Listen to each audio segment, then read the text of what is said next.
আসসালামু আলাইকুম, কেমন আছেন সবাই? যারা অ্যানালগের মধ্যে একটা ডিজিটাল বাইক নিতে যাচ্ছেন তারা আমাদের এই ইউনিটটা দেখতে পারেন। এটা মাত্র 3800 কিলোমিটার চলা। যারা ইউজের মধ্যে একটা ব্র্যান্ড নিউ কন্ডিশনের বাইক চান তারা ইউনিটটা দেখতে পারেন। তবে হ্যাঁ, যারা হচ্ছে সিটি রাইড করেন, রেগুলার ডেইলি ড্রাইভ, যারা ডেইলি ড্রাইভার হিসেবে বাইক ইউজ করেন তারা এই বাইকটা অ্যাভয়েড করতে পারেন। এটা শহরের জন্য না, এটা সিটি রাইডের জন্য খুবই কষ্টকর, কারণ আপনারা সবাই জানেন যে এটার ইঞ্জিনটা অনেক পরিমাণ হিট প্রডিউস করে। তো আপনারা যারা সিটি রাইড করেন তারা এই বাইকটা অ্যাভয়েড করতে পারেন।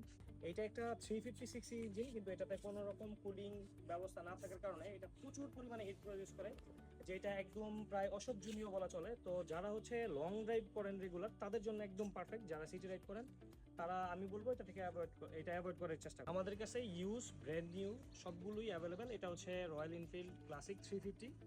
এটার এবিএস নন এবিএস ভার্সন প্রত্যেকটা কালার ব্র্যান্ড নিউ এবং ইউজ প্রত্যেকটা অ্যাভেলেবেল। যারা সেল করতে চান তারা আমাদের সাথে যোগাযোগ করতে পারেন। যারা হাইওয়েতে ওভারটেক নিয়ে চিন্তিত, পাওয়ার বা বিভিন্ন ব্র্যান্ডেরকে যারা কচ্ছপ বাইক বলেন তারা এটা দেখতে পারেন। এটার অস্বাভাবিক রকমের পাওয়ার, এটা আপনারা হাইওয়েতে না উঠলে বুঝতে পারবেন না কোনোভাবেই। এটা থেকে যে কি পরিমাণ ইঞ্জিনে পাওয়ার প্রডিউস করে এটা না চালালে বোঝা সম্ভব না।